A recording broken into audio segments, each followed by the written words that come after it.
It's good to see a bandstand. I haven't seen a... In October 1981, these three men decided to float down the Murray on a raft. Australian history is filled with adventurers of all shapes and sizes. John Hindle weighs over 20 stone. Lloyd's refused to insure him. Patrick Amer was the only officer in the British Army Transport Corps who couldn't drive. John Hepworth is 60 years old and has only one lung. Even though the skipper, Alan Shinnick, had some knowledge of the lower reaches of the Murray, few gave them any chance of success. Of course, they made meticulous preparations. Have we got enough things for Patrick to wash up? Yeah, well, we can always keep him busy. 49 days washing up, that won't last that distance, will it? Have you got any champagne glasses? Oh, bastard up. We don't need champagne. And of course, things went wrong. We wanted to launch the raft at the source of the Murray, but the river does things like this. Or this. So in the end, we decided to put it in here. Right, heave it up. Push up. Stuff there. With the spring flood, the current was pretty fast, so the skipper had brought a friend along to help out for the first couple of days. It was probably just as well. The booze is there and the books are there. That's the only important things we need. Anybody who has ever read Huckleberry Finn and dreamt of playing pirates has felt the urge to take a raft trip down a great river. But few people actually get around to doing it. You need a lot of time and a little money, a fair amount of audacity, particularly if you're reaching middle age and have spent your entire life surrounded by the comforts of a big city. Undaunted by their lack of physical skills and experience, Patrick, Hindle and Hepworth set out to make the longest raft trip in Australian history down the River Murray. You remind me of a St. Bernard. Here the water is freezing, fed by the snows of the Great Dividing Range. Further downstream, it passes through areas where the midday temperature hits 110 degrees Fahrenheit. You spell better that way than you do the other way.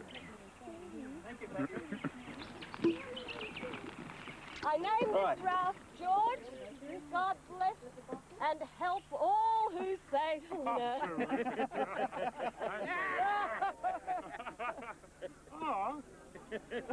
The first few hundred miles of the river have never even been charted. The old paddle steamers couldn't get this far upstream. Maybe the last stuff you'll ever take. Oh, thank you very much, Annie, yeah. In fact, no vessel this size had ever travelled these waters before. We'll give it the old schoolboy. Hip, hip. Hip, hip. Hip, hip. Roll away, heave away, we're bound for South Australia. Roll away, roll away, heave away. Roll away, hear us sing. We're bound for South Australia.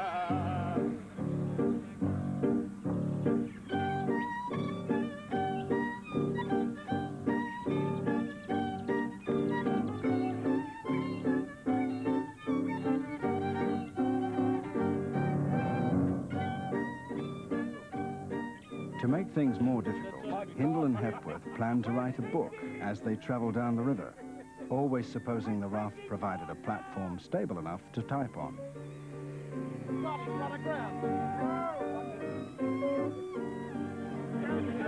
Fathers with 4 children first. The raft, built of sheet metal and polystyrene, was completed 2 days before the trip was due to start. No one knew how, or even if, it would handle the river.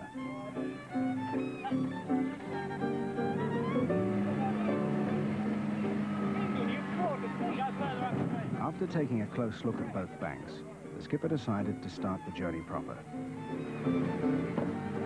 He skillfully avoided the bridge pylons, and they were on their way. At any time other than spring, the river here would be unnavigable, a raging torrent in winter, and too shallow in summer. At least they'd got their timing right, and their spirits were high. There was a real feeling of discovery on board. Look at that, look at that. Yeah, it's good. There, here we are down here with our shirts off, and up there's snow. A query to the front end. Why do we have to have the motor? Amnesia. You don't have steerage. In swift water. Now they tell us we don't have steerage in swift water.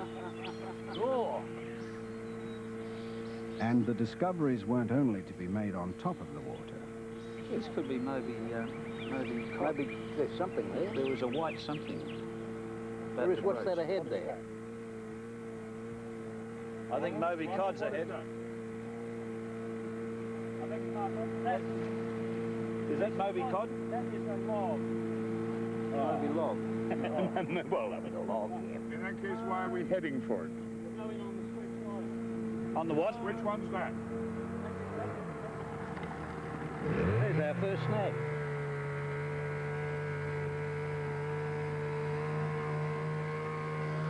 If we went straight over that, it would slit us from Briggle to Zut.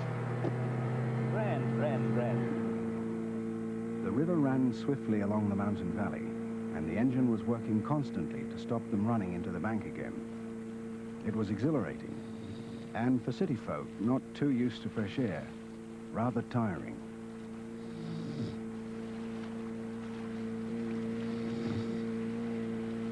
For those able to stay awake, there was plenty to occupy them. The river, the drone of the engine, the icy water gently lapping around your feet. The helmsman had to stay alert. Others could relax and take it easy.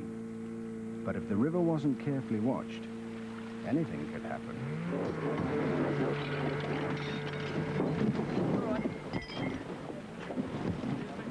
Now my pants. One minute they were happily drifting down the river. The next, the current had firmly jammed them into the willow trees on the bank. Take it out. It's locked against the tree. Already going. Right here. Goddamn strife. I'm trying to get out of goddamn strife. If you push Todd into the twig there. Hang on. There's got to be an easy way of committing suicide. I tried drinking myself to death, and this was even sillier.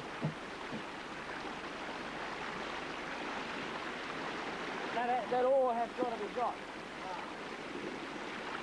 Not terribly good grammar, but I understand what he means. Oh.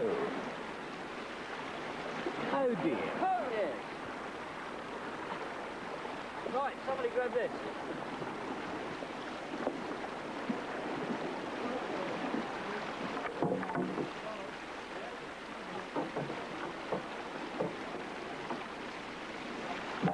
Mechanics of things have got out, we'll know whether we should push or pull. Hang on. We're jammed here. I'd say we're jammed here. Stop drinking in a philosophical fashion. How should I drink, John? Why didn't you put me in 21?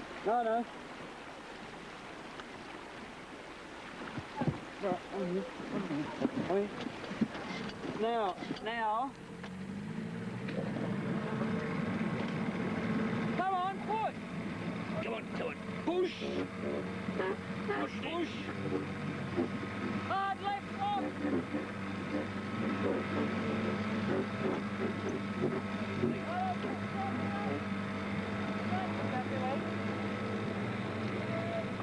Now keep the motor going.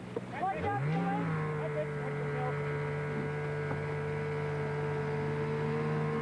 Keep the motor going.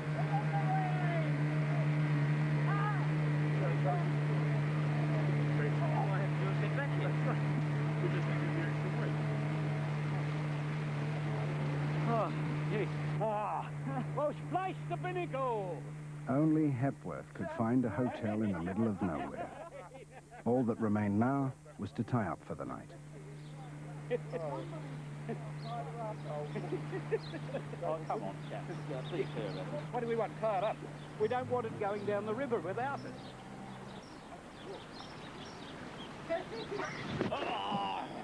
I tell you what, it has done a bloody sight better if you'd taken the rope that was tied to this end. And the local willow trees hadn't fared too well either. this was the raft after one day. The trip was planned to take 7 weeks.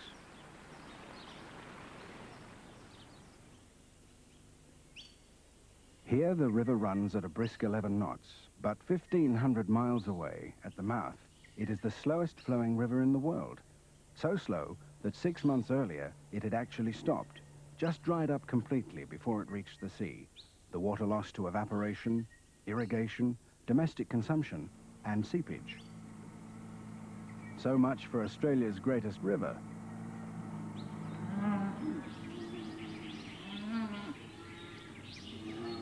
Murray Greys are the only breed of cattle in the world ever to be named after a river.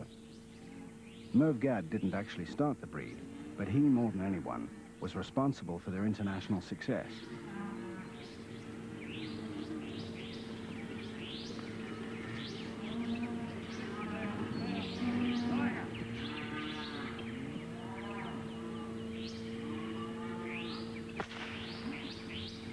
Looks like a scene from Wesley Ho the Wagons, doesn't it?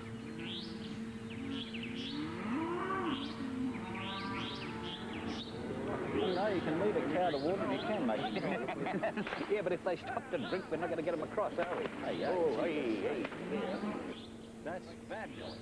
It is. Who was first out? Was that the rogue cow? Yeah, she's like that Scottish girl. God, look at that. Look at that. Talk about husky.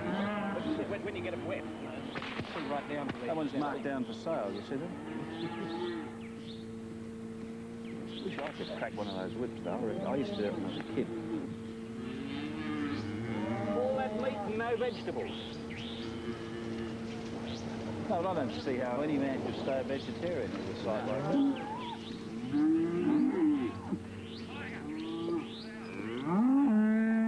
What can we do with applause? Well done.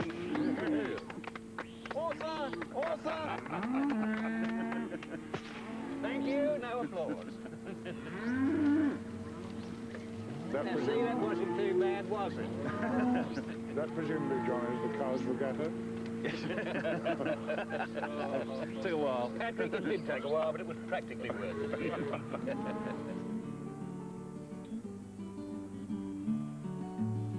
The raft was now on the lake formed when the Hume Dam was built in 1934. They were chugging heedlessly over a lot of local history submerged beneath the water.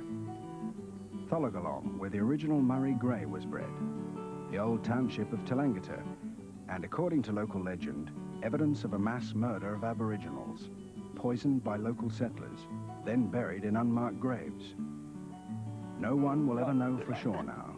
The lake will keep its secrets.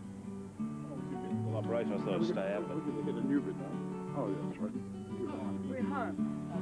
Listen, which side did we hit? Are we in New South Wales? We're in New South Wales. New South Wales, right? Thank God. Bless you, Premier Latram. Now let us light a fire. With the mountain river section behind them, the raft crew should have settled down to a peaceful night, but they didn't. And it wasn't only the locals who disturbed them. The following day, they had to cross Lake Hume. Despite its peaceful appearance, the lake has a reputation for sudden and violent storms.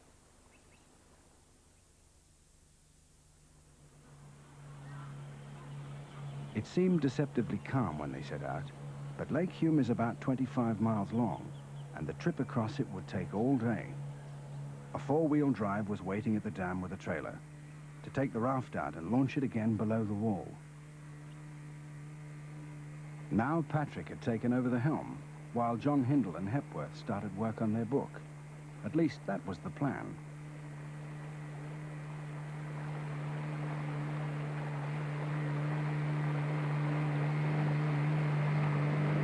The words look rotten one minute and all right the next.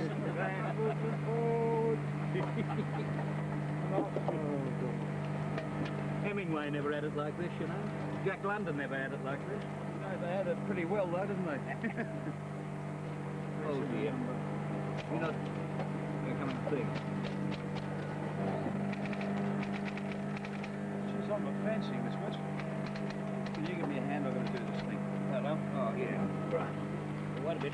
We'll need a sheet of carbon out first, eh? Right. I've got a sheet of carbon. Oh.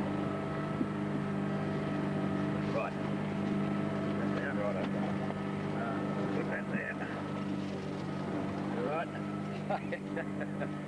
Copy in. Right. Paper up.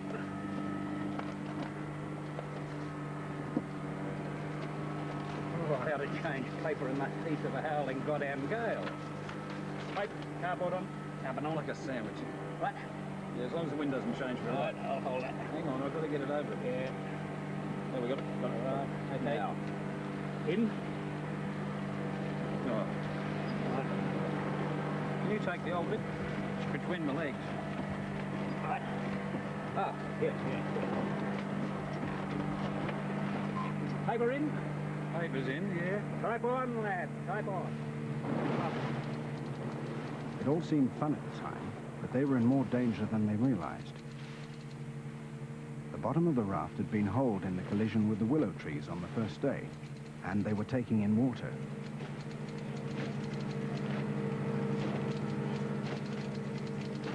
In 1968, a group of canoeists had been caught by a storm on this same stretch of water. Several of them were drowned. The skipper was beginning to wonder if the same fate didn't await them. There was only one solution. If they couldn't reach the trailer would have to come to them.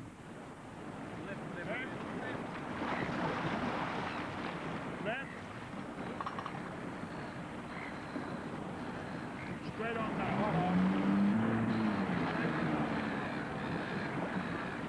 All right, roll up at that door.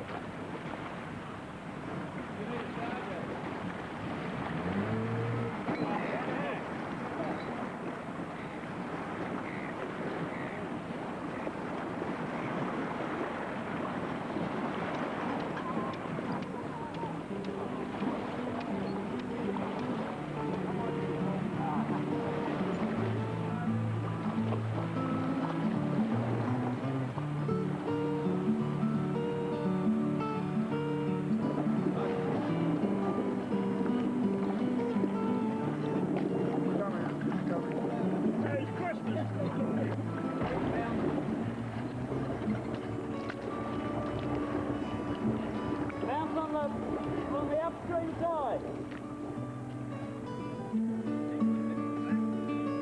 No, hang on, Alan. She's jammed on the roll.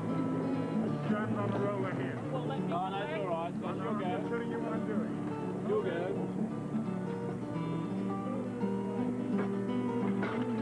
Got it.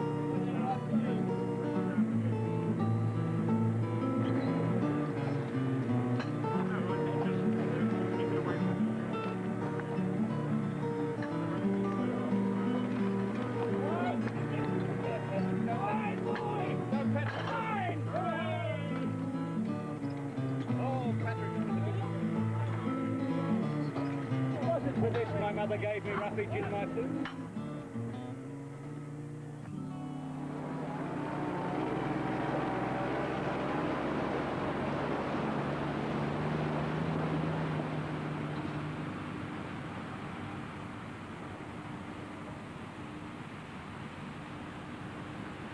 What's the problem, Alan? No argument. How didn't you notice that? No, I saw that. Yes, I'm right. Well, think of how much worse it could have been. I always say that. Look on the bright side. All right, everybody. Bright side of life. Get down. Look on the right. Alan, we're going to run this thing back about 5 feet. So don't move.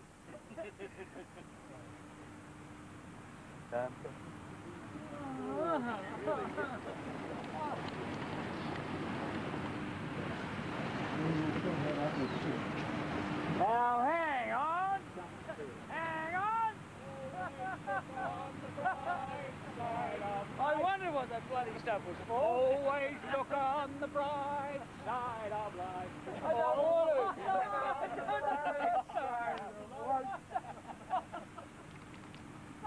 Any more colours, gentlemen? Have we any more? After the raft was repaired in Albury, the crew camped in the caravan park across the river in Wodonga. Albury and Wodonga are the first twin towns on the river. These twin towns were created because the Murray forms part of a border between Victoria and New South Wales. Before the Commonwealth of Australia was formed in 1901, the states were all independent colonies. This set the pattern for settlement on the river. For every town on one side, a sister settlement began on the other, complete with different laws and excise regulations, customs houses, and border posts.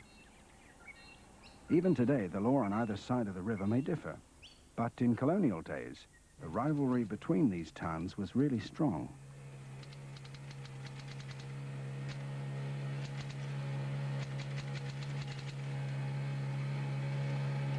Corowa, for example, was set up as a polite suburb across the river away from the riffraff who worked the river barges from Waganya.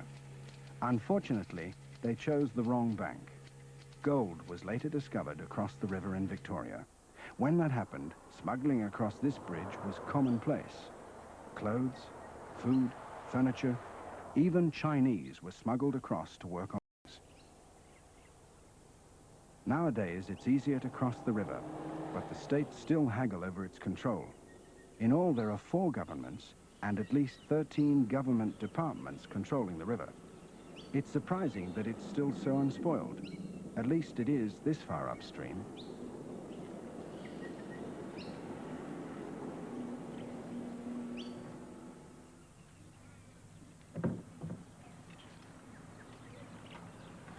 After a week on the river, setting up camp had become a well-oiled procedure. Hindle immediately disappeared in search of plumbing, and the rest were left to get on with it. There's a bag. And it's mine. Into the water. Oh, my bag's fallen in the water. So have I.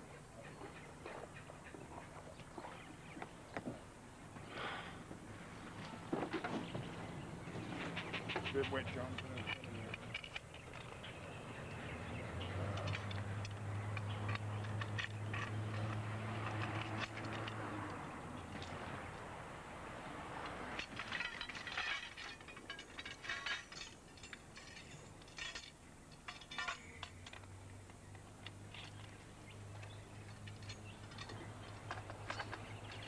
Patrick, despite the best of intentions, was running true to form. I don't think it's meant to happen. I don't think you should do that. I think it's called a collapsible tent, is it? Oh, well, we won't use that, will we? You got a thin one and a thick one.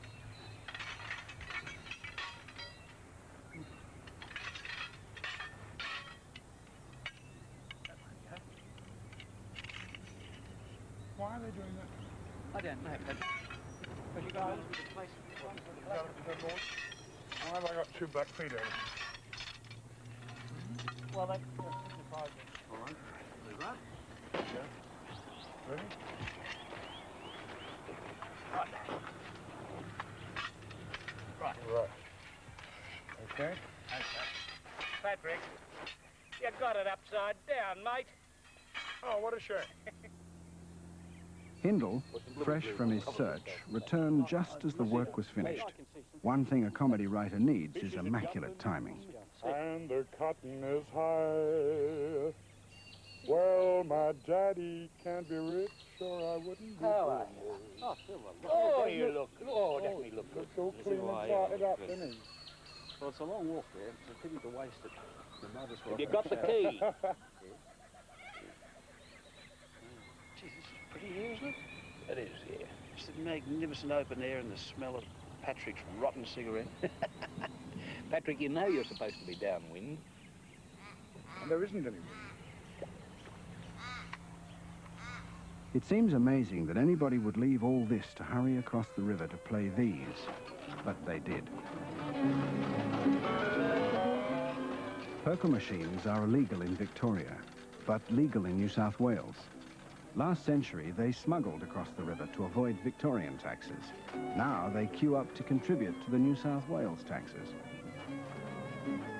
Of course, they do get the occasional return. That's why I didn't do it. See, that's why. There's one down there. What do you get for 4 sevens? You get 23. No. Now, Patrick, stop taking it, love. No, come on, I take that. You take one, leave me some, leave me some. Yeah, you've got... You'll have me stake money. You've got $1 there. Oh, you're all hard, aren't you?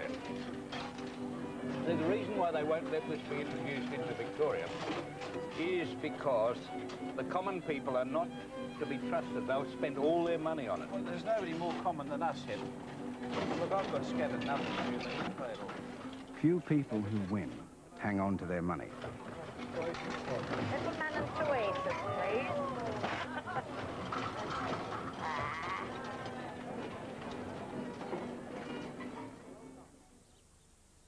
It was the same across the river when gold was found. The real wealth was in the rich riverland soil itself. Farmers who supplied the miners made the lasting fortunes. Food, clothes, and wine. This is still the centre of the biggest wine-growing area in Victoria. Fairfield was once the largest winery in the southern hemisphere before disease wiped out the vines at the beginning of the century. The Morris family, who owned Fairfield, were very proud of their social position, much to the irritation of a man named Fraser, who owned the next property. He decided to build an even more impressive home overlooking theirs on the hill opposite. Their rivalry reached a climax when the Victorian governor decided to visit the area in the 1890s, and they both vied for the honour to play host. The governor decided to stay at Fairfield, so Fraser immediately sold up his property and left the district. Strangely, Olive Hills has been occupied ever since, but Fairfield lay empty for years until Melba Slayman, a grand niece of the original owner, bought it. It's now once again become one of the social centres of the district.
All these children are terribly.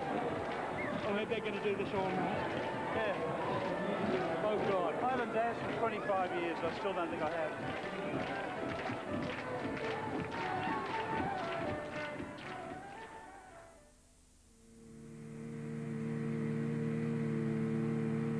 When they set off across Lake Malwela the following morning, there were some rather sore heads on the raft.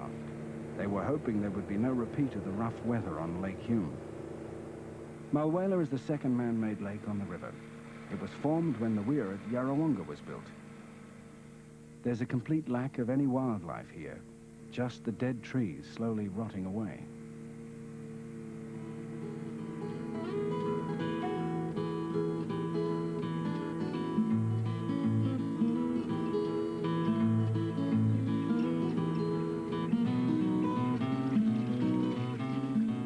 Varma is the largest stand of red gums left in the world. The trees rely on a regular pattern of flooding for growth and regeneration.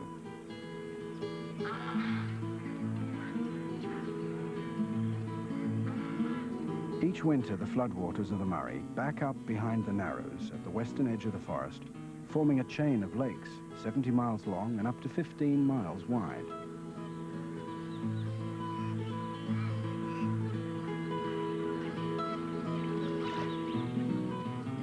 This annual flooding creates a delicate and complex environment for the local wildlife, including the ibis, who will only nest over open water.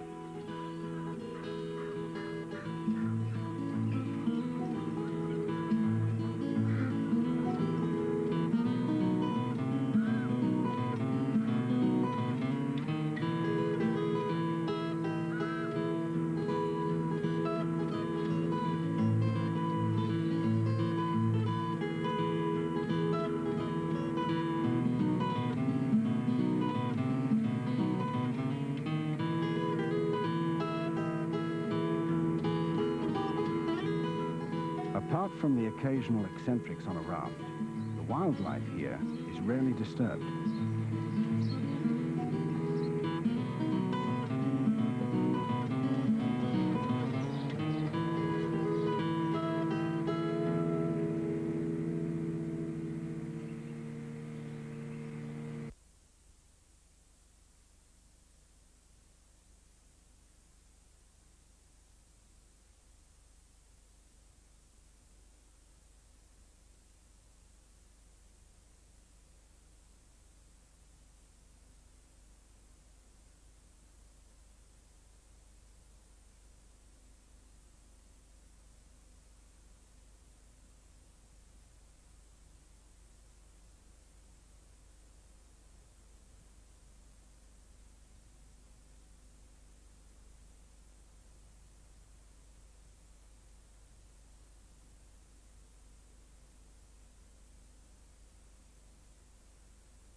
Now man threatens the whole environment. Irrigation farmers downstream need more water in summer, so the Dartmouth Dam has been built upstream in the Snowy Mountains. This will hold back enough of the winter floods to provide an additional flow of water throughout the summer. That water will have to flow through the Barmer. If this happens, the water will always be backed up behind the Narrows. The river will always overflow its low banks and flood the forest. This unseasonable summer flooding will ruin the natural ecological balance of this area. Red gums need a recession of the floodwaters in late spring or early summer to help establish new seedlings. The old trees will survive, but no new ones will replace them. The forest will slowly die, and so will the whole system associated with it.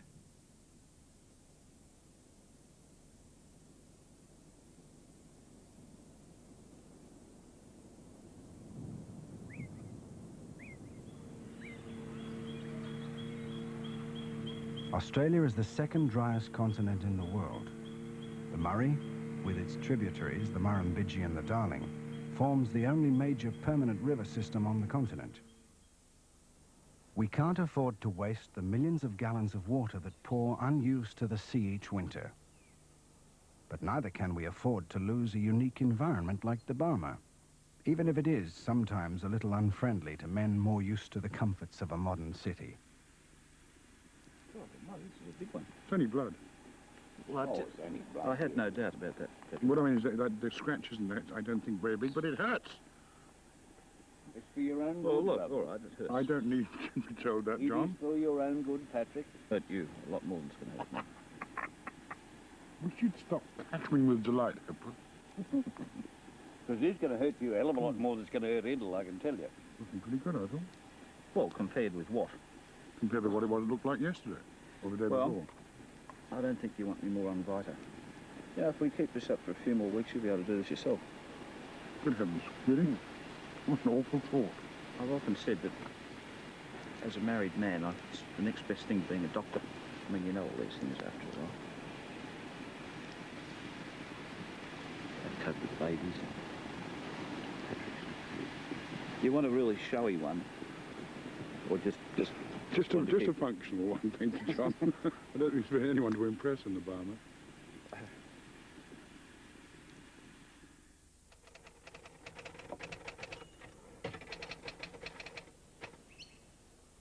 The next morning, they were joined by Jeff Pryor, the artist who was illustrating the book Hindle and Hepworth were writing. So, in the middle of nowhere, they sat typing, and he sat drawing them typing. Oh, God.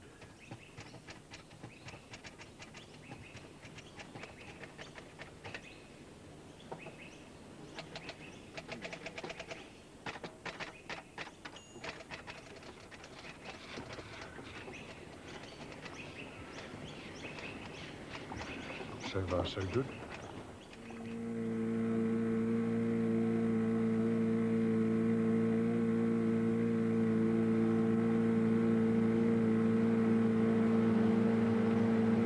Hello. What now? Now this one does look a little difficult. You got your affairs in order, Patrick? I don't have any going at the moment. Stay in the wrong text, don't you, fella? You're clear behind, mate, all right? He doesn't want to get behind.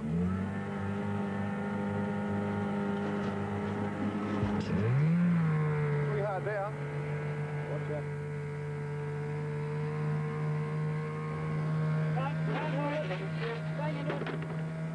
Back off.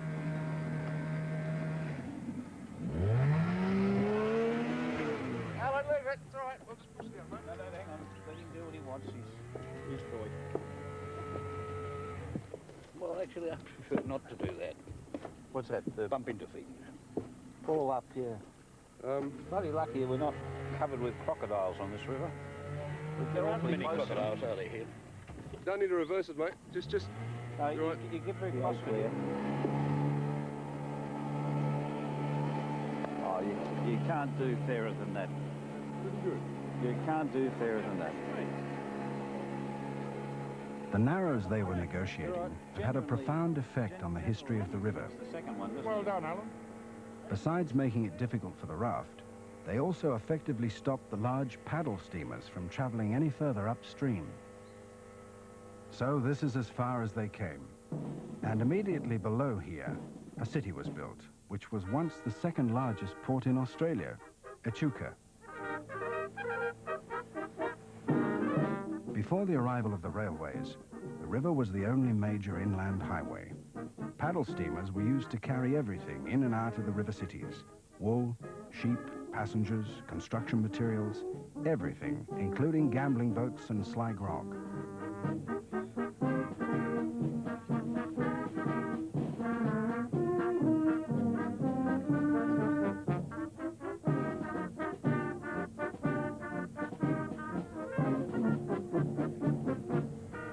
Like a brass band up there, you know? It looks very like a brass band, my dear Hindle. It is a brass band. Captain Intrepid's needed, I think.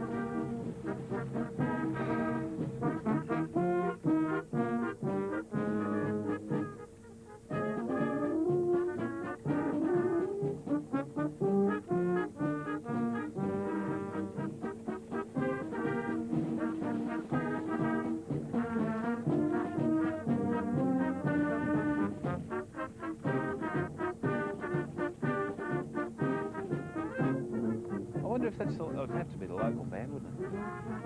They're supposed to be the oldest band in Australia. Still, you know, still going. Even today, there are more paddle steamers working on the Murray than on the Mississippi, but the towns now use them as tourist attractions rather than workhorses. You know where we're going to pull up? Come alongside. Okay.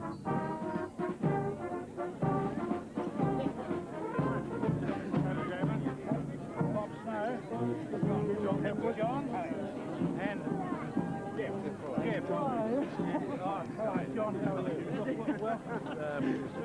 Welcome to the port of pioneers back facing down. And pioneers travelling the river. Well, that's how far you've got to go. You're going to Goolwa. You've got 1,167 river miles to go. So You've got a long way to go. Please, mate. They'd been on the river now for 17 days. But if they were in a hurry to get the trip over, pigs it didn't show. Is it warm? It's like a hot bath, isn't You're joking! It's not like a hot bath. Hey. Ah, dear, dear. Well, we'll see you. I think you should take possession of this. How'd you get the shell of it? Bye. Give my regards to Goa. Remember me to Bury Bend. Our boys were getting fairly blasé, but it wasn't always this easy. The old paddle steamers that plied this section of the river often lost the river channels completely in flood time. They ended up marooned in paddocks miles from the river. In summer, the water level was sometimes so low you could actually walk across from one side to the other. To prevent this, a series of locks and weirs were built during the 20s and 30s.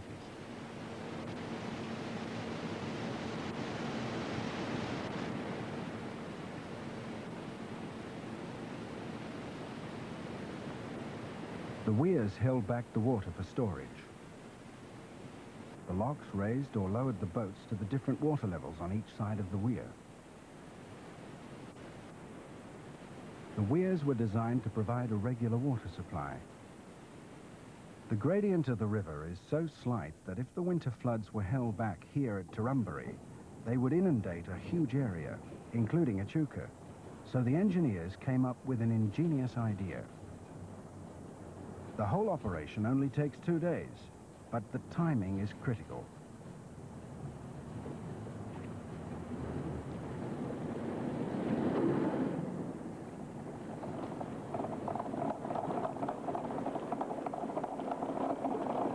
If they put the weir in too early, sudden spring rains could cause widespread flooding. Too late and they wouldn't store sufficient water for the summer irrigation.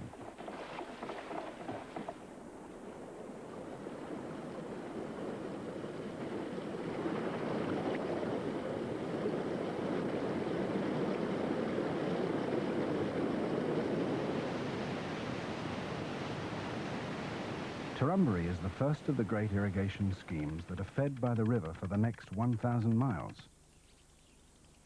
Rainfall is low here, but the land is fertile. With irrigation, the land bloomed. The regular water supply was a blessing, but with it, it brought problems. This entire area was once covered by sea, and millions of tons of salt are still trapped below the surface. The groundwater here was always salty, but while the water table stayed well below the surface, this didn't matter.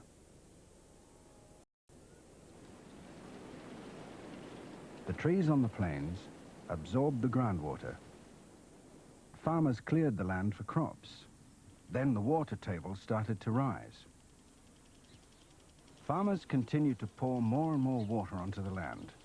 The water percolates down to the groundwater, leaching salt up to the surface. As it reaches the root zone, it kills off the vegetation. The land becomes a desert, caused not by too little water, but by too much. If high ground is irrigated, the salt-laden drainage destroys the low-lying ground nearby. The movement of the groundwater leads back to creeks, lakes, and ultimately to the Murray itself.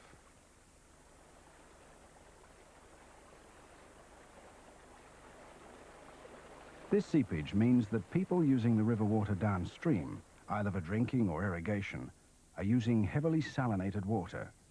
About 1,300,000 tons of salt enter the Murray each year. Of course, they have tried to solve the problem. Bar Creek near Kerrang is a major source of salt into the Murray. It is now the subject of a diversion scheme designed to prevent its salty water ever reaching the river. It was once a natural creek, rich in wildlife. A 120-pound Murray cod was caught here in 1924. In 1926, it was turned into an irrigation drainage channel. When salt levels are too high, the 4 pumps divert the waters of the creek away from the Murray to Lake Tachewop. There, the only outlet for the water is through evaporation. In 1980, 42,000 tons of salt were pumped into the lake. That's less than 3% of the salt entering the rest of the river over the same period. And the water in the basins like Tachewop doesn't always evaporate. Farmers on the surrounding land are complaining of seepage and increasingly saline soil. That's the real problem. The effects of salinity usually show up elsewhere. Farmers upstream can survive because the salt they pour into the Murray flows downstream. The salinity problem is created in Victoria and New South Wales. The effects are mostly felt in South Australia. Until the 4 governments controlling the river get together, the problem will remain. In the meantime, from here on down, Hendel and Hepworth decide to swim in the Murray with their mouths shut.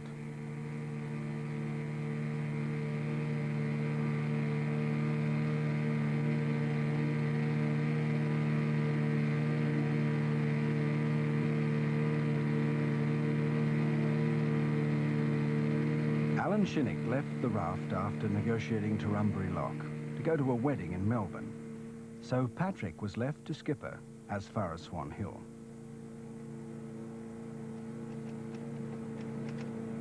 Little crisp this morning, do you find? Oh, a little brisk, yeah. Stimulating. Isn't it amazing? On the bank, you can be warm, and 10 feet on the river, it is freezing. I think it must act as a sort of funnel, an icy blast coming. I spend all the time rubbing all my fingers. But look which at is a waste of time. those salt tablets we bought to guard us against heat exhaustion. Yeah, And let's things just like have that. one in case we're really cold and we don't, or really hot. That might be we an don't idea. know. Have it. Well, I mean, so it might strike. Oh!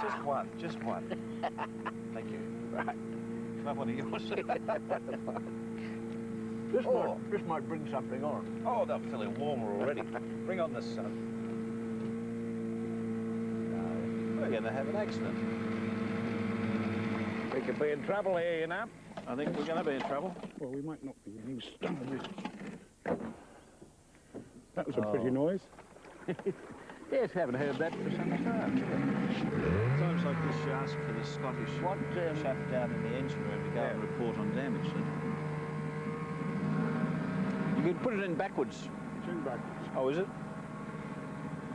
Well, we're not doing too well with it.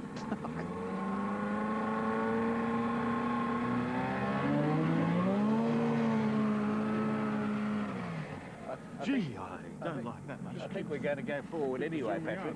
We're going inexorably towards something nasty. We're either going to get out of this or else we're not. Good boy. Hey, I can get my master's ticket now. I hit something. something. Well done, man. Well done. The classic. We've got a little problem coming up on the right, Skipper. The Piap is a paddle steamer out of Swan Hill, so at least Patrick was heading in the right direction. The river isn't dredged these days, so the Piap can only travel a few miles up and downstream from Swan Hill. With Patrick as skipper, the Raft was restricting the paddle steamer's movements even further. He's running. I think you nearly ran him into the bank there, Patrick. If you have a look at where we are. Hey, we do seem to have more river than we're entitled to. The Piap had survived 2 fires and a sinking. Patrick's steering was hardly a threat. You're going to layer alongside yourself.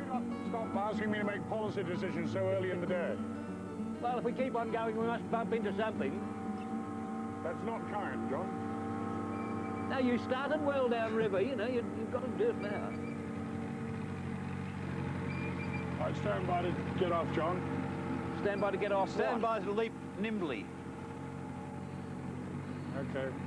Patrick, We're ground. You should be safe now. you'd like me to tie up here, would you? Oh, I think so. Yeah. Come on, my little ones. Except you realise there's nothing to tie it in within a mile. There's here. a pier. Ah, the hell with it. Improvise. Hello. G'day. How you going? All right, how are you? That fellow who owns the Piap doesn't by any chance tie up here, does he? He ties up on the wharf opposite. Thank God for that. Is he any good at it? Well, he's been doing it for a few years. Because he's tried to kill us 3 times this Yeah, but he morning. missed 3 times. Oh, but he's not very good at that, that's all. He doesn't like the opposition on the river, that's all. Oh, I can tell he's very worried about us. Who built the barge? That's a good question. It's more like a It's a raft, not a barge. raft. A raft, yeah. Technically speaking. Looks more like a punt. Yes. Well, we think it looks like a New Jersey garbage scow.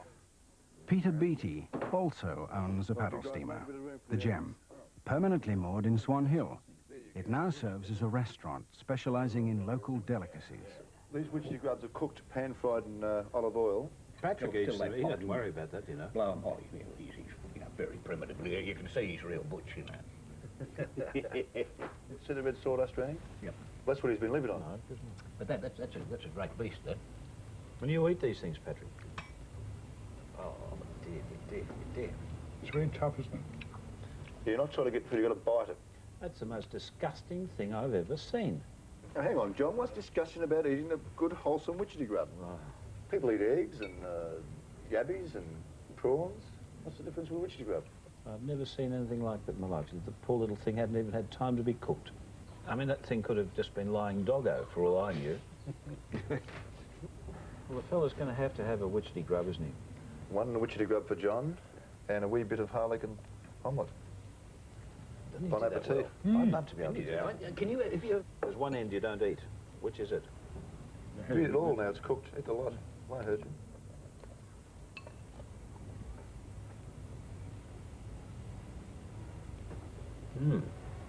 Squeeze a lemon, maybe. Don't think it really needs anything, does it, John? No, it's one of those things I'd call interesting. They were now approaching the midpoint of their journey, where the Murrumbidgee joins the Murray. Hey, this must be the Murrumbidgee. Why? Where? Well, because it said so on the map. That's why I read the map. I'm sorry about that. It's not flowing very fast. It's pretty uninspiring. Doesn't look very impressive for the Murrumbidgee, does it? Well, the name's longer than the river by the look of it. The song says the Murrumbidgee flowing, always the Murrumbidgee It's a flowing. bit shy, really. It's not sort of coming on. Come on, where the Murrumbidgee's flowing, there's something going. I'm damned if I know. No, It's like Murrumbidgee's that's flowing. the next line. Is it? Well, what's the first da da da going, the Murrumbidgee's flowing beneath a clear blue sky. Oh, well, somewhere. Where my daddy and mommy are waiting for me, and the friends of my childhood no more I will see. Once more I will see. Then no more will I roam when I'm heading straight for home along the road to Gunga Guy. I take it Gunga up there. Just around Just around the next bend. Well, that's as miserable a little river as I've seen for some time. At Boundary Bend, it was obvious that the timing of the trip was once again perfect. 2 months earlier, the river had reached the top of this cliff. They would have just stepped onto the bank. Oh, it's all right once you get up a little bit.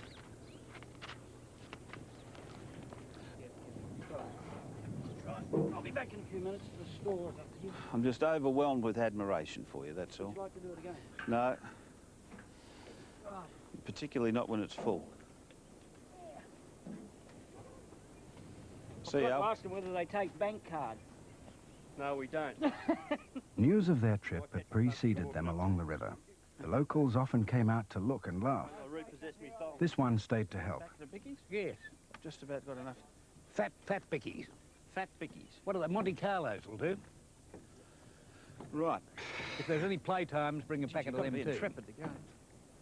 Where does John think he's going?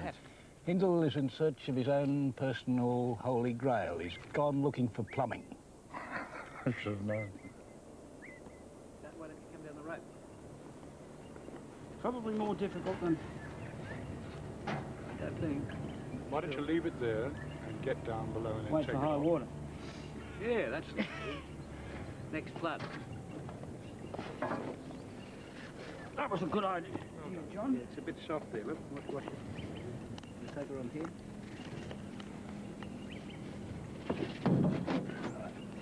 What? Well, that was admirably done. Oh, I really enjoyed that. You thought he was going to fall in, didn't you? Yes, I did actually. I was rather looking forward to it. right. What do we do now? Well, we're waiting for Hindle. Who has gone a plumbing. Hindle's gone a plumbing down the castle road. Come down the way Alan did, Just backwards walk down the road. No, Is that good for Gil? no, it wasn't. It was very sensible. It Very was all sensible. very well. Very sensible. It worked very well. Just like you were slaloming down a mountainside. Like I was Something, whatever you call it. Slaloming. Caroming or something. Caroming, yeah. Look at that, look at that, that's that. Look at that. Sure. Oh, Surefoot, Sure-footed as a Surefoot, gazelle. old Surefoot Hindle, they call him, yeah. Enough of the old. I can tell that you was a logger. Enough of the old. Did you get plumbing? Yep. He's well plumbed. No papers? Well, yeah. No but, ice you know, babos? Oh, nothing like that up here. Hindle's search for plumbing had become a permanent feature of the trip. Unfortunately, many people living on the river don't share his preoccupation, particularly those in the isolated settlements between the towns, where raw sewage is allowed to seep back into the water. Something smells. Oh, you're asleep. Actually, it wasn't Hepworth, it was the river.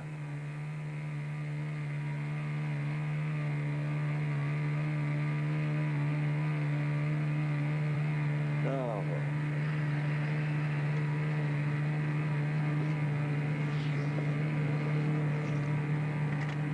God, this is boring.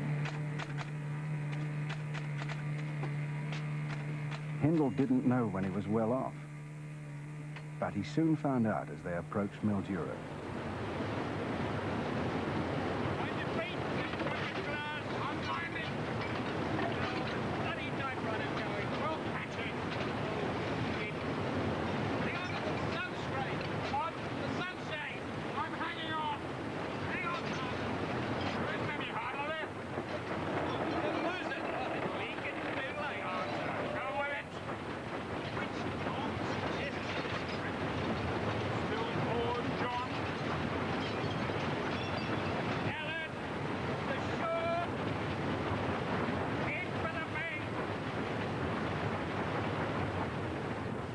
Smartest insect I've seen since I got here. Well, at least we're that smart. We're leaving it 2 at the moment.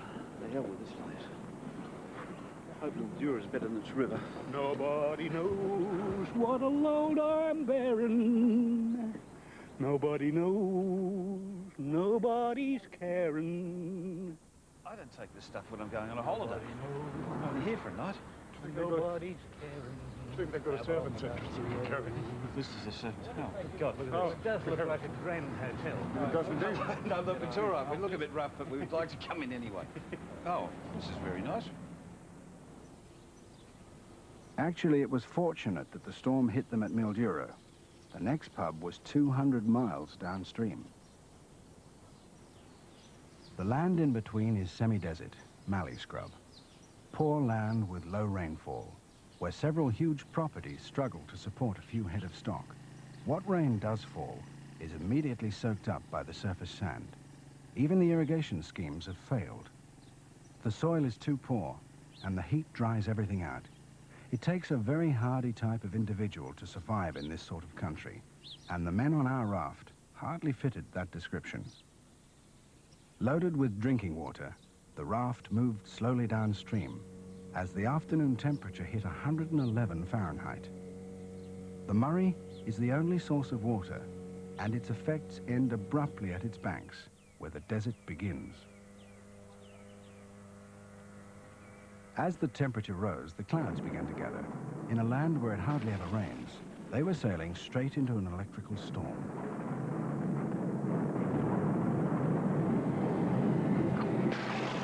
I say, he's been jolly nimble about it, isn't he? Oh, nimble seamen are good. Nimble seaman. We need nimble seamen. I wish we'd got camped before the rain came out. Yeah, well, that would have been pleasant. Traveling on a metal raft surrounded by water during an electrical storm wasn't the most sensible thing to do.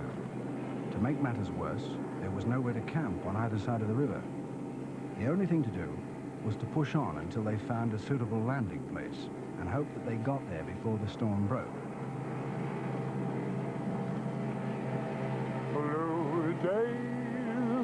them gone. Nothing but blue skies from now on.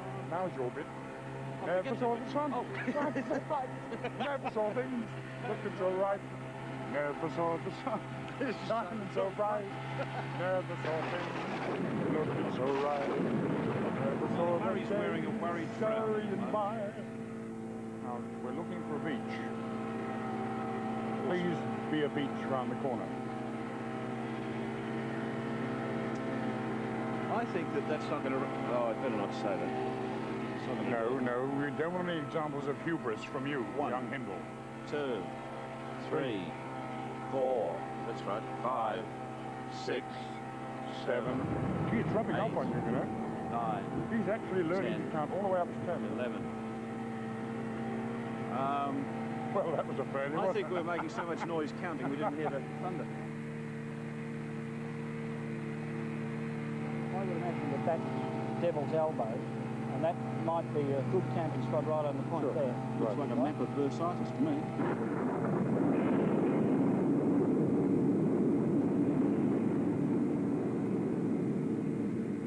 Opposite what they assumed was Devil's Elbow lay a sandy spar, a perfect camping spot. At least they could get off the river to relative safety. But for some reason, they remained on board under their canopy, still surrounded by metal and water, as the electrical storm raged around them. I don't think it has to go that much, really. That doesn't look very right.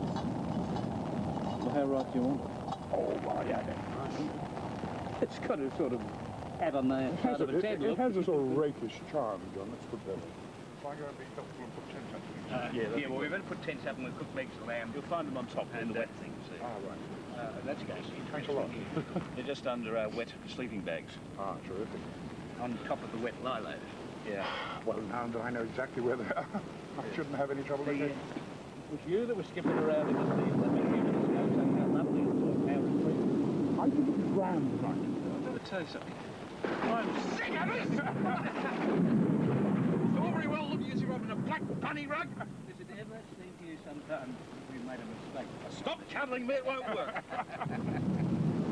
You made several. Yes. The first was ever meeting, I think.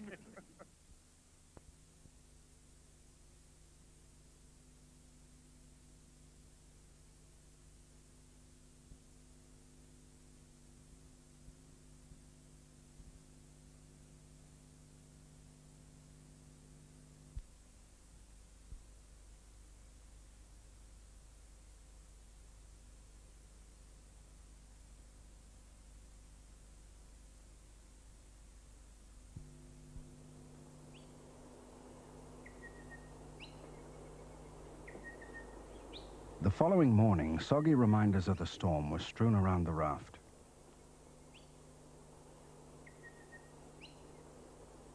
Apart from that, it was hard to believe that they were in the same place. The sky had cleared, and the river was like glass.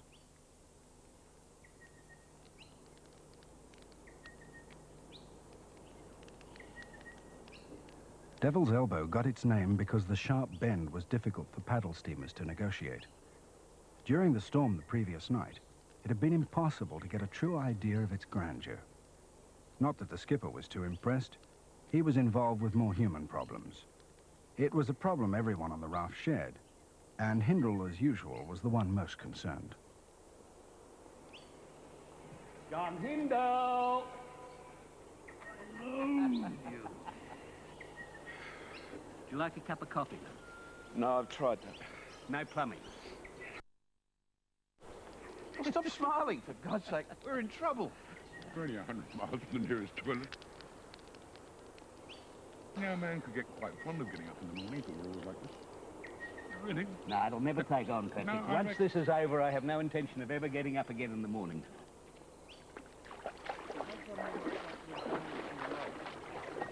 Oh. Patrick, you need this. It isn't doing me any good. Oh. Jono, what would you like for breakfast? Sardines on horseback. No, you can have pig's kidneys a la Devil's Elbow, They're known as devil ham and kidneys. mushrooms, or scrambled eggs.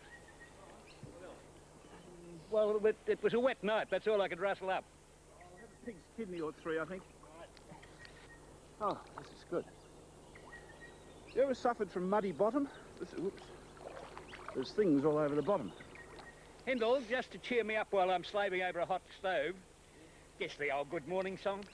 I said good morning to the horses, good morning to the cows, good morning to the piggies in their pens. I said good morning to the chooks, good morning to the roosters, good morning to the chickies and the hens. I said good morning to everything in sight. And by the time I got through with saying good morning, it was time to say good night to the horses, good night to the cows, good night to the piggies in their pens. Good night to the... Oh, God. Never mind, perhaps we'll go better second house. Before leaving camp, the skipper made sure the fire was extinguished. The bushfire danger was high, despite the overnight rain. Yeah. By 9 a.m., the temperature was again over 100, and everything was drying out. I reckon it'll be up around 100 in real temperature already, don't you? 100? Yeah. Yeah, if it's an inch, it's 100. It was 111 yesterday, wasn't it? And it's hotter than that now. I reckon. Well, feels hotter than I felt any time yesterday.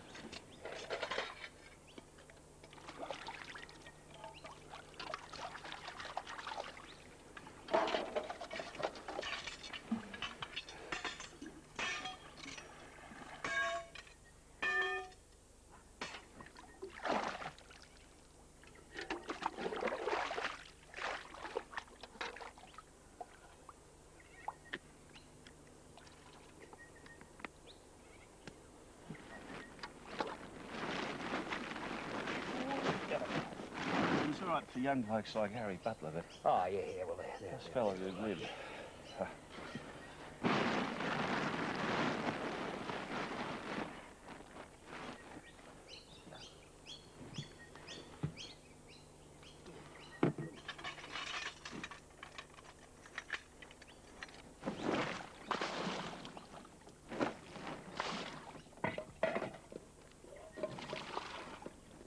Look at Patrick there with you. Look at him with his bum in the water, his toes in the water. He's washed everything. And they're eating him, you know, those little shrimps. Little shrimps at him, are they? I think When we pick him up, he may be all gone from the hips down. Hard to know with Patrick, isn't it?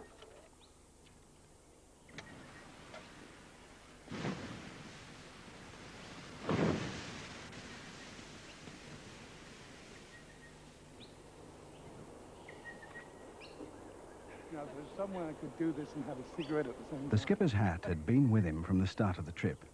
It had been blown overboard on Lake Hume, and he'd left the raft to recover it. Despite several more mishaps, he was determined it would accompany him to Goolwa.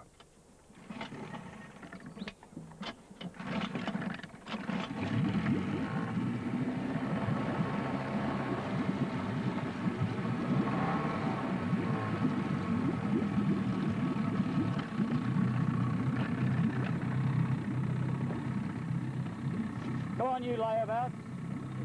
10 past 11. We have got to go. I'll see you in Goolwa. Just to be difficult, Hindle chose this moment to go exploring. But the other two clambered on board. At least they tried to.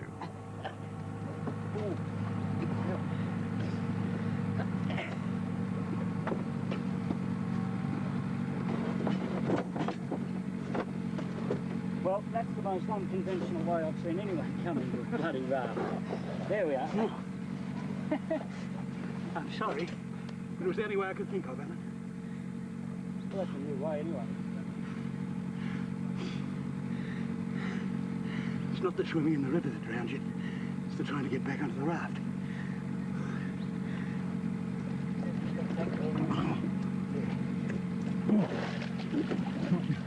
Not very gamely, I think, this.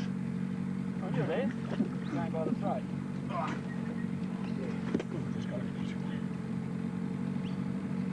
Where is the bloody thing? I know, I saw it only yesterday. What are you looking for? I'm looking for the first aid kit. I've just cut myself again on this damn raft. Well, I haven't touched it, love. Oh, here we are.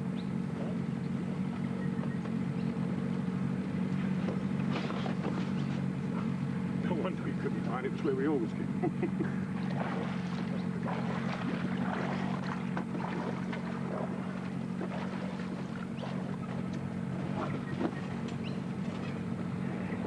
You right?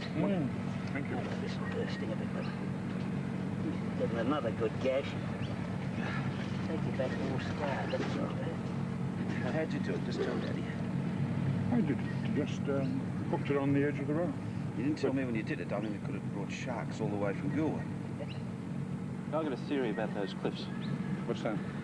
I believe that every little layer has a meaning all the time. Oh, my God. Archaeological hit song of the year. The cliffs at Devil's Elbow were the beginning of a new phase on the Murray.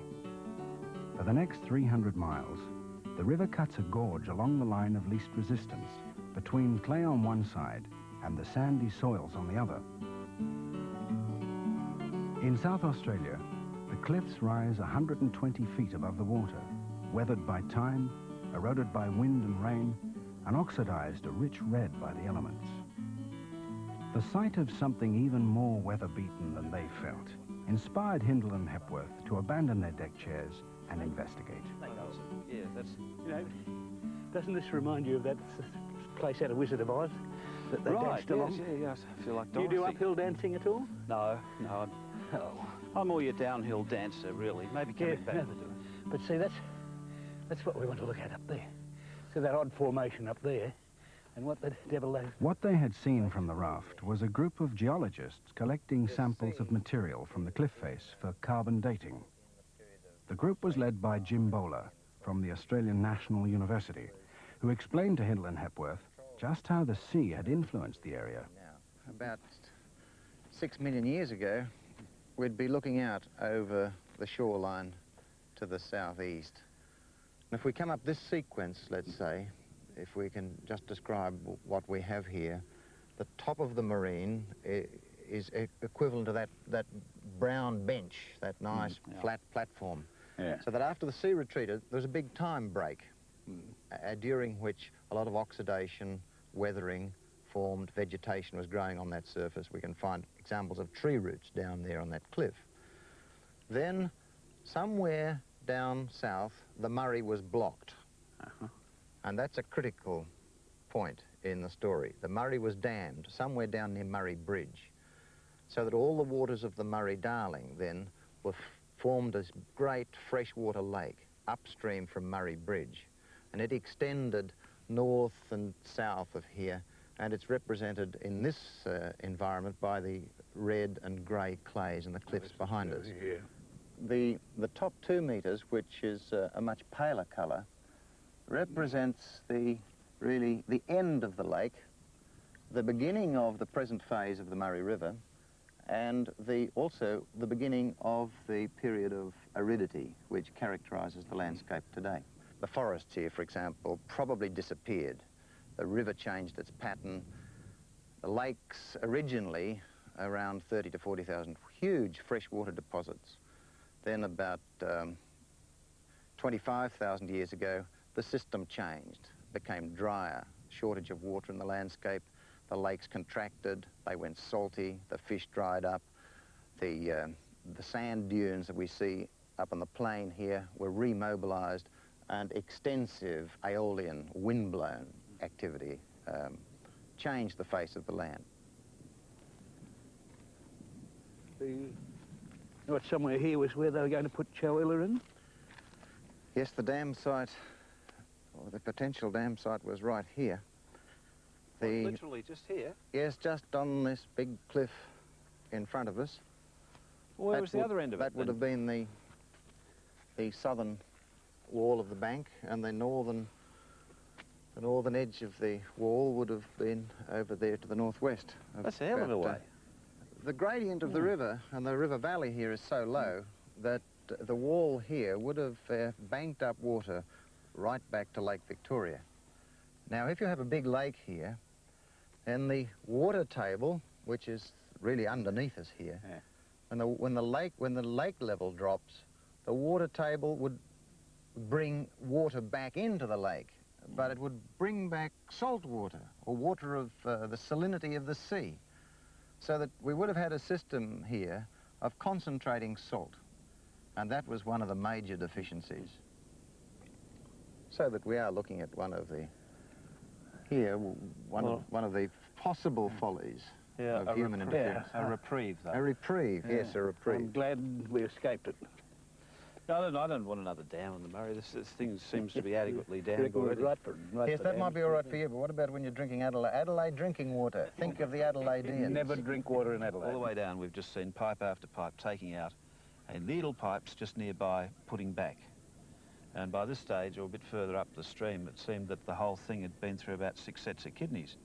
They've been struggling with this problem for many years, and it hasn't been helped by the politics of the river. No. The intractable nature of 3 states, Commonwealth involved, and of course having a state boundary on the river also. Been making the river a geographic boundary between 2 states causes all sorts of problems. Well, you always blame the people just a little bit further up. We've heard that all the way down. All the way down the river, this has been the thing. Sure, well that's their fault just up there, you know.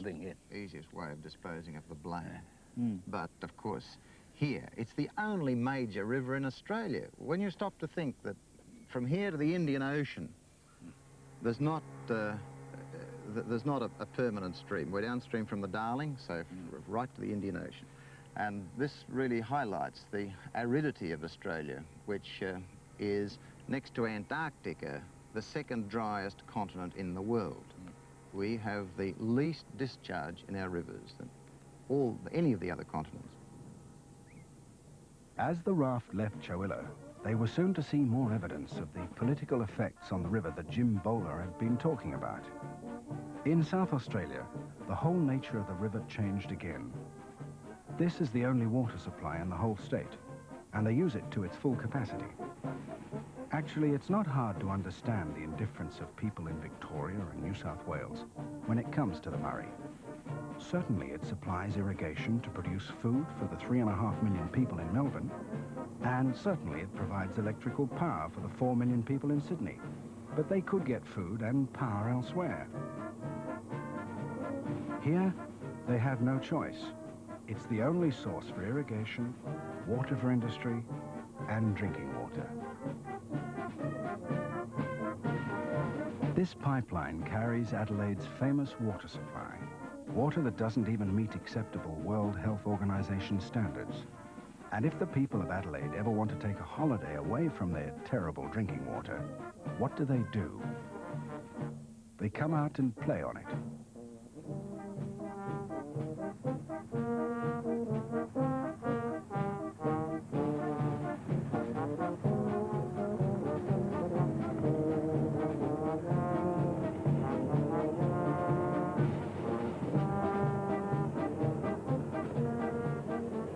Some of them even live on it.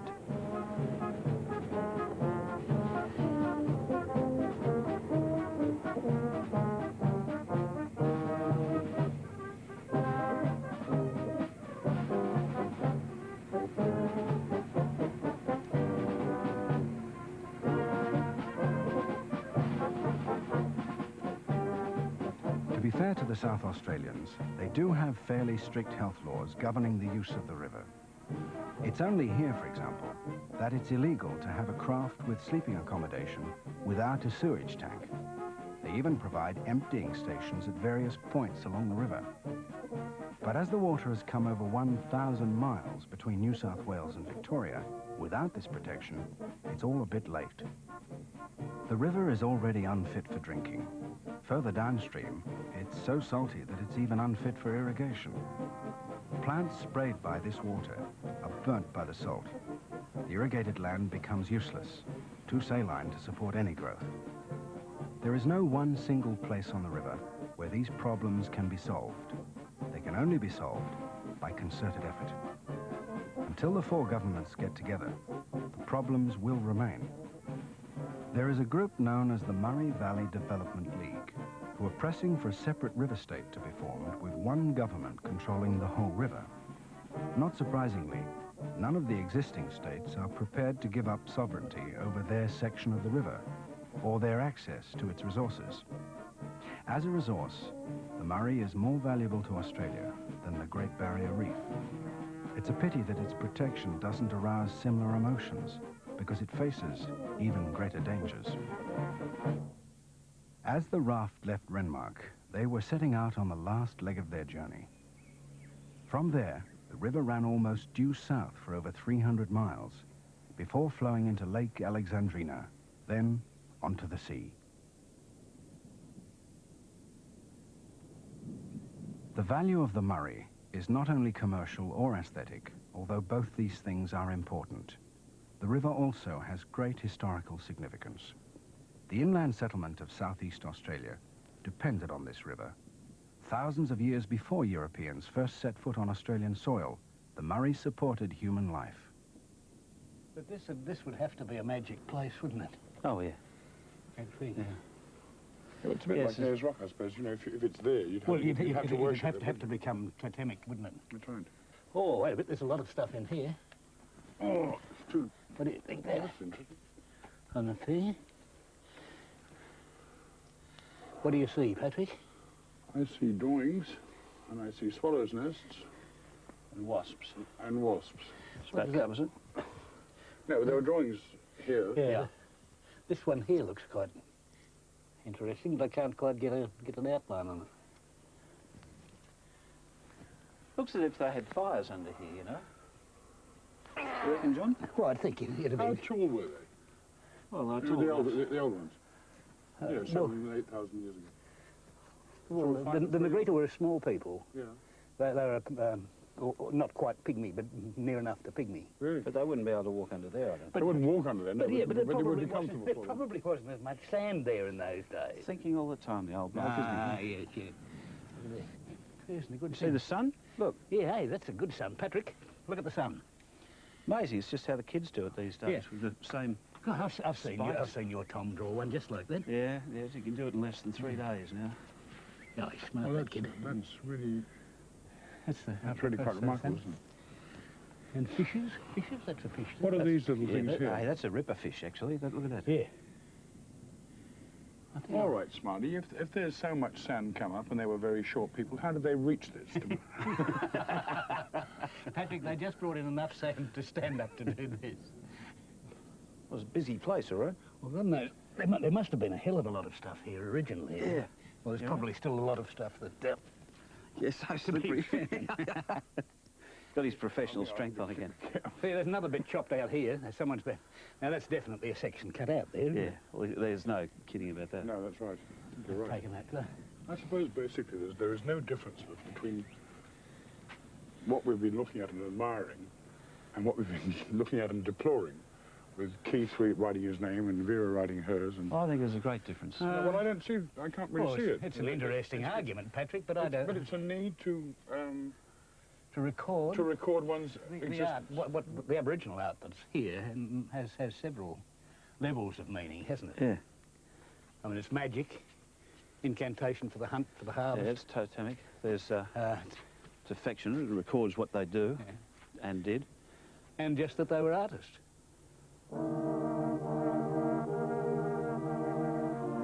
That's a pathetic sight, isn't it, when you look at it from when you're not on it? That's why people keep running to the riverbank and looking out when we pass. Yeah. What's that poem with all the perfumes on the side? Oh, the barge she sat in like a burnished throne burned on the water. The poop was beaten gold, silken the sails and so perfumed that the winds were lovesick with them. No, not that one. You son of a bitch. All the way George stands out well, doesn't it? George comes up well, yeah. Oh, I think it's rather jolly looking at us. It's good in profile. We're better in profile than full on. Head on. I don't like the idea of Lake Alexandrina and any of those lakes. You wouldn't Certainly not take full a on. poor little raft like that out on a big lake like that, would you? Frankly, no. Patrick, it's widely recognised in maritime circles. That's maritime circuses is what we're on. Yeah, maritime circuses is what we're on. But it is widely recognised that Lake Alexandrina is the most treacherous stretch of water in the southern hemisphere. Alan seems to think, you know, we've got to wait for 7 days to get across. But It is the most treacherous piece of water in the southern hemisphere. thank you. You make me feel Very, a lot very better. well spoken of it. That. So it's flat, it's shallow, It's only about 8 feet deep and all the way. you get that chop. But if we had a light marker on the other side, we could run at night. You've got to go 20 miles before you get a light marker. What's a light marker? A light Well, that it's you a steer beacon. for. Yeah. Oh, I see. And then they're 3 miles apart. You just go beacon to beacon. But it wouldn't be bad if somebody had come with us, you know, somebody like a battleship. Sail, bonny boat, like a bird on the wing, on the sailor's cry. The last day on the river, Hindle was worrying about the prospect of crossing the lake. Over the sea to the sky. Oh, to sky! Oh, to sky, yeah. Big one this time, Patrick. There were no more friendly pubs to fall back on if they hit trouble, and trouble was not unlikely. Over the sea again. Over After 48 days and 1,500 miles on the river, the raft was cracking up. The welding that held the 4 sections together was beginning to give. God, that's over. The raft was leaking badly and had been for days. I'm just sick of being wet. On a good day, we're wet. I'm going to retire to the corner of a bar and never move again. I'm going to do some very serious sitting down when I get back to Melbourne. You've done some fairly serious sitting down here. Not enough, according to the side. Worn out 2 chairs. Me, I just want to get out of this thing without really getting too wet. I really do. I mean, it's bad enough. This thing's split. The whole damn thing's going to break up into 4 pieces. I figured it out. There's a joint there, and this long one along there. Just go Well, I've got 4 the one bits. with the joint. I think you're showing very poor spirit, the lot of you. I mean, the pair of you. He's all right, Jacques. Yes, what that's that right, means, yeah. yes. I mean, I've got to go down with this rubbish food and stuff. I've got to dive over there to get the scotch. It's absolute squidge. The whole lot of our food is squidged together. Guess what we're having for dinner tonight? Squidge. Doesn't matter what you do, you make it because Broiled, squidge. baked, fried. You don't even know whether anything's off anymore. If it floats, it's all right. If it sinks, it's all right. But I don't know. You see, we're going in the morning, and remember this morning was worse. Here we are on a lee shore. Look over. If you look over there, we'd be in problem. You don't get a lee shore on a lake that's 20 miles wide without going 20 miles to find it, and then it isn't there because the waves just keep coming. I just don't know quite what I'm going to tell the kids, being as how I'll be dead. I'll do that for you. We're adventurers, you know, that's what they've called us all the way down, adventurers. Well, I think that Oh, we're yeah, that's only because I middle-aged. can spell it. Well, adventure. I think we're middle-aged eccentrics, and we started to go down a river, and now we're in the sea. Adventure, my children. Hey, fellas, there's the lake. Alan, we can't see the goddamn thing from here. Can you go down a bit? Well, I don't care. I think we've got to go across it. Let's go and have a close look. I can't see it here. No, I don't know that I want to go that close. Well, you Too stay rough up the tonight. back, lovey. I'll stay up here. It looks better down there than here, for goodness sake. Well, this doesn't look too goddamn. Well, I mean, we can't make a decision from here. Onward! Be us. Onward, ever onward. The wild horses held their sway. Yeah, well, they did all How that. the hell did the wild horses get into this act? I don't know. I'm not going. I'm not going. You're going to miss the rest of the trip, love. You did right. Yeah. Is there a pub here? 4 foot. No, I think 4 we foot missed it. what? In that 4 case, we're foot good. waves. What's the chances of getting across? Well, depending on the weather. If Of course, it's all dependent on the weather. Right, It's got to right, be dead. right. It's got to be dead Now, smooth. Otherwise, we can't make it. we're right at the edge of the Right. What about Right. the Have you got your life jacket? I'm not going Have you without got a yours? life jacket. I have a life Right. jacket. Where's Peppy mine? is actually sitting on my life jacket. I need I a was life sitting on jacket. my It's life all- jacket. You weren't. Well, looks like we're going to have one of these uncomfortable things again. I'm not sharing a life jacket with you. If those 8-foot waves that were out there is all we've got to face, we can do that. Yeah, We I can do just it, think that the raft's going to Well, break we're up, wait- frankly. Look, I don't care so long as I'm on the bit with the rum on. John, Patrick shut cares. up. Patrick cares. You are And I care. you are injecting this false sense of enthusiasm into this venture that I don't care for. Patrick, we are going to make it to the sea.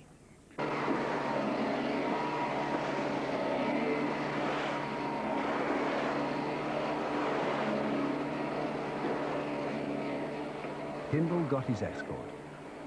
Bob Moss and his fishing boat from Goolwa came to see that they survived the journey. And so did a patrol boat from the South Australian Marine and Harbours Department.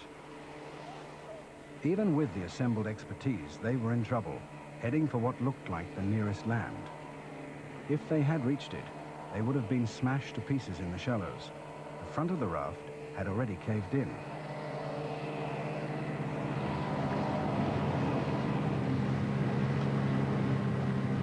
Without banks on either side of them, they had no idea where to go. The raft was flexing dangerously and wallowing badly, the waves so high that the motors were useless. They were without steerage, and the wind was rising.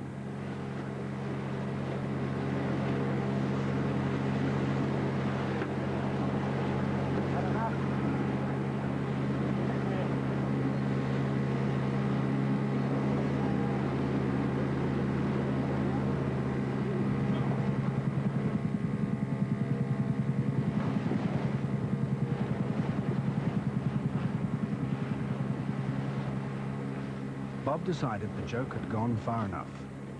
They hadn't given in. The Marine and Harbours officials had insisted that they take the tow for their own safety. Right, stop. Well, I'll pull you in. I'll pull you in closer, and then you can have some slack.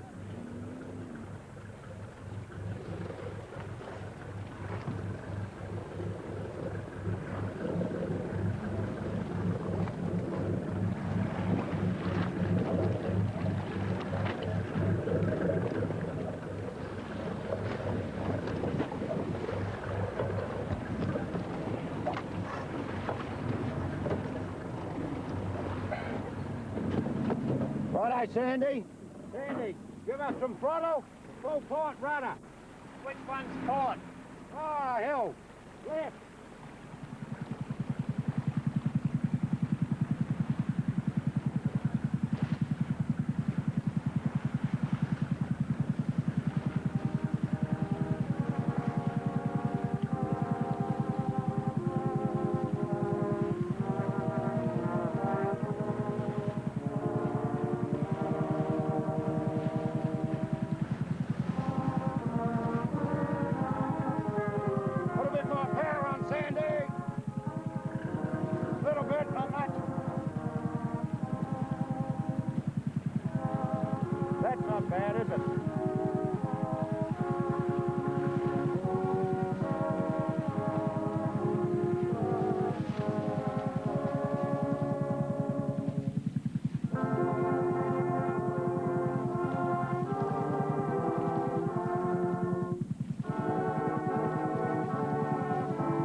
It wasn't exactly the triumphant entry into Goolwa they'd anticipated, but at least they'd made it to the sea.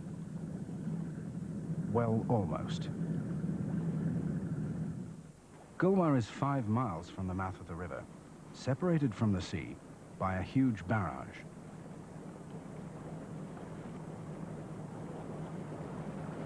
The gradient in the river is so small that a high tide here would send seawater hundreds of miles upstream, ruining farms and crops.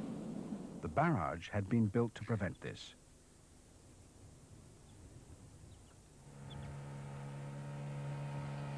Now in calmer waters, they were determined to finish their journey unaided. And if the barrage separated the river from the sea, then that was their objective. Boom. Boom. Can you get in? During their trip, they'd been stuck in willow trees, hit by dust storms, soaked, frozen, sunburnt, and towed off the lake. But at least they'd made it. Put your hand there, lad. Right. I declare this voyage well and truly done. Right. It's nice on the other side, fellas. We don't do salt water. Oh, not this time. Let's go back to town. No, to shore.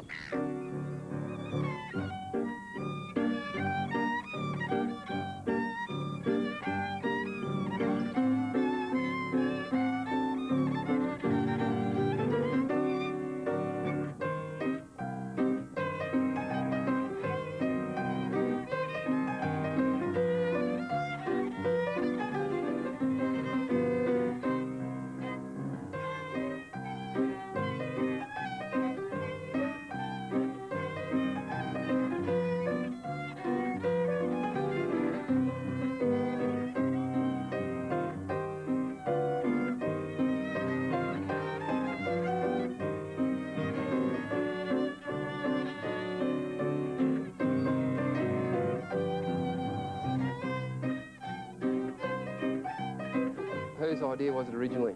His.